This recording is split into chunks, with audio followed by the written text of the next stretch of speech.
What do you say after a game like that? Where was the defense? Did you see it? It wasn't even the offense against the Bulls. It was the defense. The worst defensive performance that we've seen from this team all season long.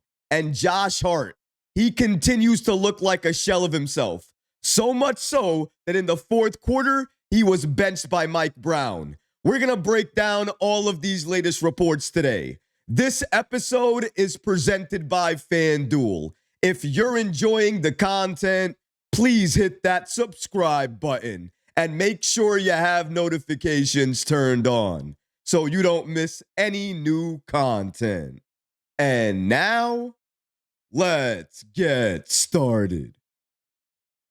The Knicks go 0-3 on their first road trip. The team playing that bad defensively was not something I saw coming. The Bulls got whatever they wanted, including the victory. As you can see here, the Knicks put up 125 points. So it really wasn't their offense this time around against the Bulls. It was their defense. They allowed the Bulls to drop 135 points on them. 135 points! And shout out to channel sponsor FanDuel, America's #1 sportsbook, for giving us this information on who is going to win the game last night between the Knicks and the Bulls. And as you can see here, all the odd makers had the Knicks as slight favorites against the Bulls. But even when I was reviewing these odds before the game, I even said then, the Bulls are undefeated and they are playing great team basketball. So it's not going to be easy for the Knicks to walk in and try to take this win against the Bulls. They're going to have to be locked in as a team in order to get the W. Unfortunately, they were not locked in as a team. And you know what the crazy part is here? The ironic part? The Chicago Bulls, at least last night, they play the way the Knicks want to play. Constant ball movement, always running, quick pace, playing with purpose, moving the ball, getting the right shot. If you have an open three, you take it. If you don't have an open three, you drive. Getting deep inside the paint, spraying it out, kicking it to a shooter, getting a good look. The Bulls, they were doing all of that last night. Exactly what the Knicks want to do, but unfortunately, New York is unable to do that. While the Bulls, they have no problem doing it. New York, once again, has a tale of two halves. The first half, that first quarter, the Knicks started off very well, thanks to Mitchell Robinson starting off the game. And then load management, whatever you want to call it, regarding his minutes being limited. He doesn't play a full load. He only plays 3 minutes or 2-minute burst, and then he goes right back to the bench. But by him doing that, the Knicks are forced to change their lineup once again. And that is when the Bulls start to take over. New York loses that first quarter, and then in that second quarter, when I'm talking about the entire team failed to play defense or forgot how to play defense, I truly mean that.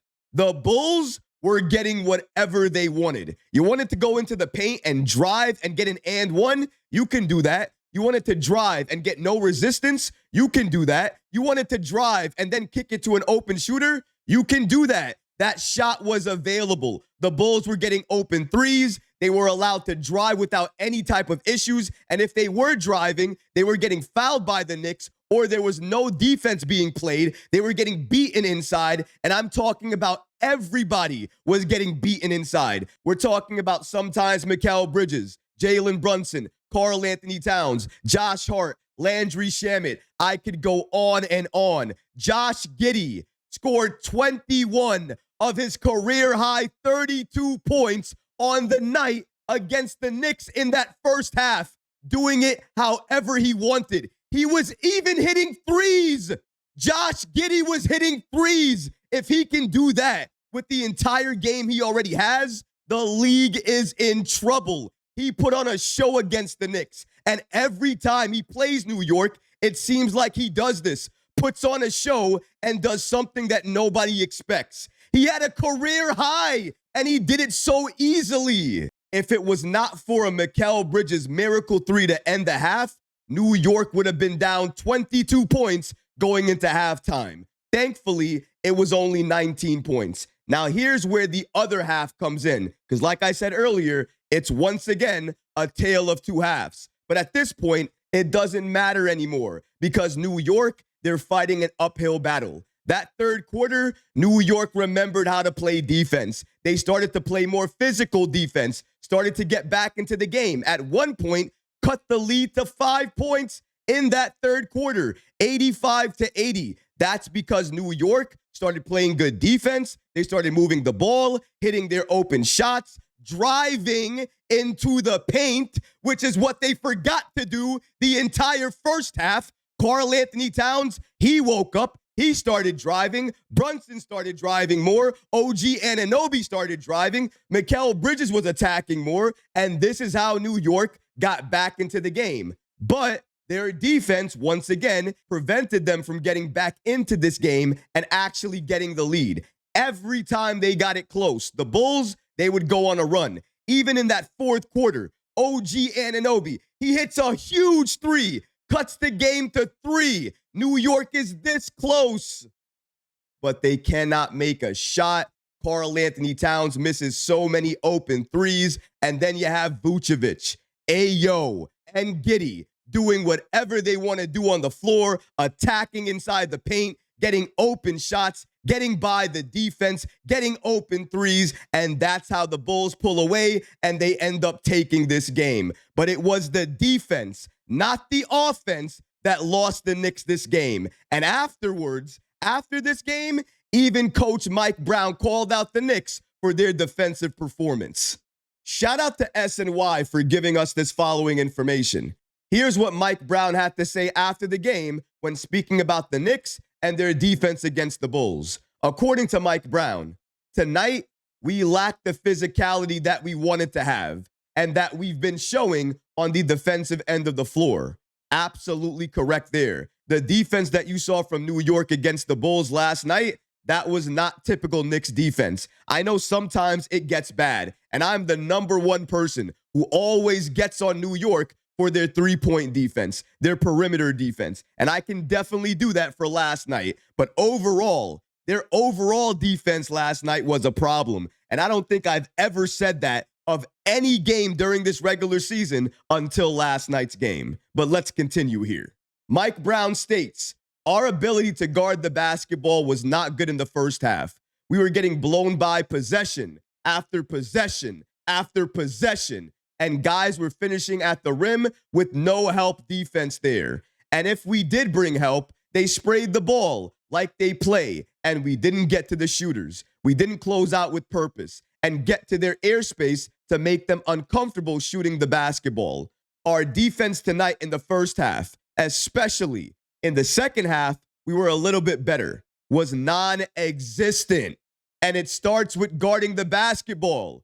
We have to be guarding better, going to the basketball, and it has to be with a sense of physicality, because if we don't, teams are going to do exactly what Chicago did to the Knicks last night on the offensive end of the floor. What he means by that is dance on them. Dance on them inside, outside, and look like they're having fun doing it. Throwing alley-oops inside and not caring about anything that New York is doing or even trying to do. The Bulls last night, to their credit, they played amazing team basketball. The way they moved the ball, their give and goes gave New York fits because they had no idea what to do or how to defend it, because every time one player had it, they didn't know if that player was going to make a move with it or make a quick pass and find somebody else open. And because the Knicks did not know where the offense was coming from, they did not know how to defend it. And the Bulls, they took them apart, took advantage of every single Knick weakness.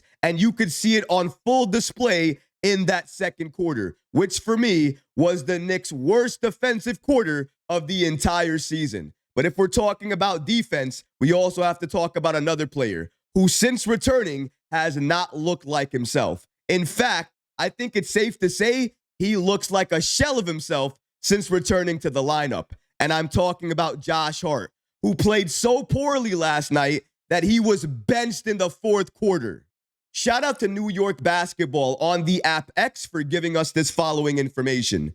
Josh Hart off the bench as the Knicks go 2-3 and go 0-3 on the road trip with 135 to 125 loss to the undefeated Chicago Bulls. He had 0 points, 1 rebound, 1 assist.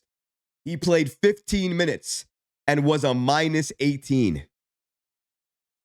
I don't know what's going on with Josh Hart, but his body language, the way he looks out there, the way he's playing out there, that's not Josh Hart. When's the last time we've seen a one-man fast break from Josh Hart?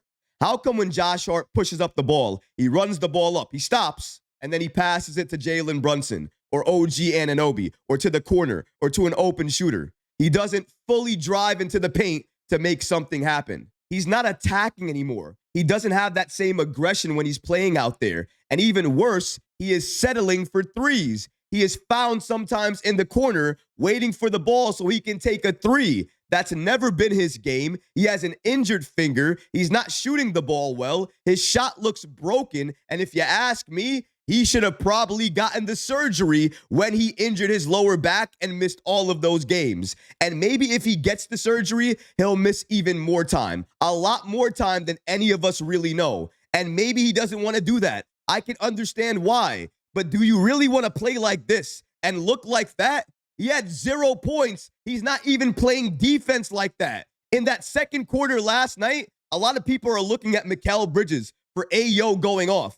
Was it only Mikal guarding him? Because I saw Shamet guarding him. He couldn't stop him. I saw Josh Hart guarding him. He couldn't stop him. Nobody could stop anybody on the Bulls last night, including Josh Hart. But here's the thing. If you're not doing anything on defense, at least do something on offense. Do some things that you used to do. Get those rebounds, play make, drive to the basket, get easy buckets, go to the line, do something. You have to do something when you're out there. You have to be a threat, because if you're not a threat, it's back to 4-on-5 basketball. It's back to you not even being looked at by the defense and them collapsing on other players, making it harder on the Knicks. That's why he couldn't even play in the fourth quarter. New York opted for more of a 5-out with Karl-Anthony Towns at the 5 and Deuce McBride joining that lineup. And you can understand why. New York, they were this close to getting back into that game. If their threes started falling, which a 5-out is going to help you generate more threes,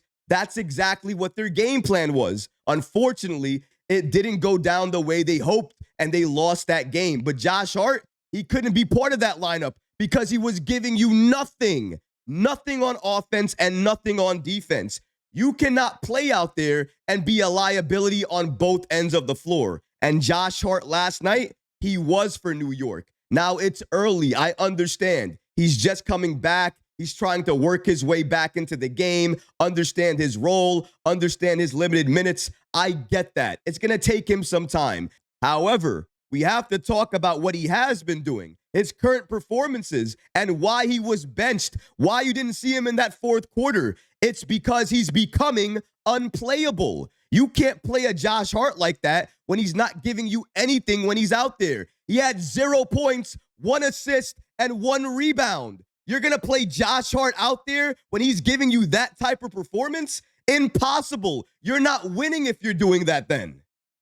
And unfortunately, this is becoming a trend. What's the trend, you may ask, when you look at some of our players and their great numbers from last night's game against the Bulls? The trend is wasting good games from Jalen Brunson, Mikal Bridges, and now OG Anunoby. Because individually, these players, they were doing their thing. They were trying to help the Knicks stay in this game, especially Mikal Bridges and OG Anunoby. Anunoby from everywhere, attacking, dunking, getting to the line, hitting open threes. I mean, OG was so phenomenal last night. He played a great game. I'm just so upset. He played such a great game. So did Mikal. So did Jalen Brunson. And what do we have to show for it? Can we really even talk about it? Can we really even praise it? The answer to that is no. Because as soon as we start talking about it, we'll start to remember it doesn't matter. It doesn't mean anything. Why? Because it's accompanied by a loss. Either way, shout out to New York basketball on the app X for breaking down the contributions from Jalen Brunson, Mikal Bridges, and OG Anunoby last night against the Bulls. Jalen Brunson had 29 points, 12 of 25 shooting. So once again, extremely efficient, putting up Christmas Day numbers. He was 3 of 8 from 3. He definitely needs to get better from there. Sometimes he was forcing up too many three-point shots, but it's Jalen Brunson, and if he thinks he's open and he has a clean shot, I don't mind him taking it. He also had 7 assists. He was getting a lot of other players involved. He found OG Anunoby on a number of passes, and if Karl-Anthony Towns could have knocked down some of his more open threes, Jalen Brunson would have definitely had some more assists. Either way, we go to Mikal Bridges now, who had 23 points, 9 of 14 from the field. I just have to say that again. 9 of 14. 9 of 14. Do you understand how crazy that is? How insane that is? So efficient. I understand we lost the game, but he's been doing this. This is his trend. Mikal Bridges, once again, the most complete player for this Knicks team. He shot 50% from 3, 4 of 8, 4 rebounds, 6 assists. I mean, Mikal Bridges is doing everything. Everything you could want to see from him, he is doing right now. But unfortunately, we're not able to give him a W for these performances. OG Anunoby had 26 points on 10 of 13 shooting. 10 of 13. Are you kidding me? That is insane. New York's wings last night came to play. The efficiency. My goodness. That's what you call showing up on the offensive end. New York, without a doubt, did what they needed to do offensively. It wasn't great. It wasn't perfect. At some points in time, they did force up some shots. But over any other game this season, that was their best offensive performance in terms of the numbers. And when we get there and we review the team stats, you're going to understand why. But still, no offense is going to help you when you are getting dragged down by the defense, or as Mike Brown put it, the non-existent defense. It's just so unfortunate that we continue to waste big performances from Mikal Bridges, Jalen Brunson, and now OG Anunoby. But let's take a look at the players' minutes breakdown so we can see who actually played and how many minutes they got while being in the game. And the first thing you'll know is that the Knicks already made a huge change to their starting lineup. Mitchell Robinson is back, and he was in the starting lineup once again. Although it didn't really matter much because he was limited, playing only 20 minutes, it is clear with his load management, he is only at 20 minutes for now until he has a few more regular season games under his belt. This is the first time this season that the Knicks have their official starting 5 playing a game during the regular season. At times, it looked good, but at other times, you could clearly see it. A lot of work is still needed before this team is a fully finished product. But that's what the regular season is about, making sure this team is the final version of itself come the postseason. But as you can see here, Mitchell Robinson was limited last night. He played 20 minutes only, likely due to load management. That's going to continue over the course of these next few games. Anunoby played 36 minutes. Mikal Bridges played 38 minutes. Jalen Brunson played 35 minutes. But take a look here at the bench, because these numbers are a little all over the place. Gerson Yabusele only played 3 minutes. He gave you a 3 and 1 block. Tyler Kolek, he gave you only 4 minutes, 1 rebound and 1 turnover. That's it. And then everybody else, they played a decent size of minutes. Clarkson with 13, Josh Hart with 15, Landry Shamet with 15, and Deuce McBride playing the most minutes off the bench at 29 minutes. Although he really couldn't give New York much production within those minutes, only giving them 8 points, 2 rebounds, and 2 assists with 1 turnover. I just have to mention something quickly about the Knicks bench. It's early. They will get it together. They will come together. It's going to look better. However, 53-21 is what the Bulls bench beat the Knicks bench by. It is not looking good right now. Josh Hart, barely giving you anything. Yabusele, barely playing, barely giving you anything. Landry Shamet, not giving you much. Jordan Clarkson, starting to give you something, but still not enough. And Deuce McBride, given the minutes he's playing, he should be giving you a lot more, but he's not giving enough. Jordan Clarkson and Deuce McBride are basically the only bench players that can really score for New York. Everybody else, it's more of a question mark. And that is concerning because that means other nights can happen just like this, where the Knicks bench are not giving enough points and are getting blown out by the other team's bench. And that is not going to help New York if they're trying to win games. They're going to need a balanced attack, not only from the starting unit, but also from the bench unit. And moving forward, we're going to need to see that. Now let's get to him. Karl-Anthony Towns. 32 minutes last night. He gave you 22 points on 6 of 14 shooting. He was 1 of 5 from 3. He gave you 10 rebounds. You might look at this box score and think to yourself, well, thankfully, Karl-Anthony Towns played a lot better during this game than he did last game. Now, that is true, and he looked like he was more engaged during this game. That was probably credited to Mike Brown and this Knicks team getting Karl-Anthony Towns going early in that first quarter. But honestly, it really didn't help him much because he did not wake up until that third quarter where he started to attack more and get to the line more. His defense, though, is still atrocious. There were times last night where Vucevic has a lane open to the rim. Karl-Anthony Towns sees that. He doesn't slide his feet. He ball watches him use that lane. Josh Hart late to come inside, and he just blows right past everybody. Vucevic, are you kidding me? Vuce is doing that?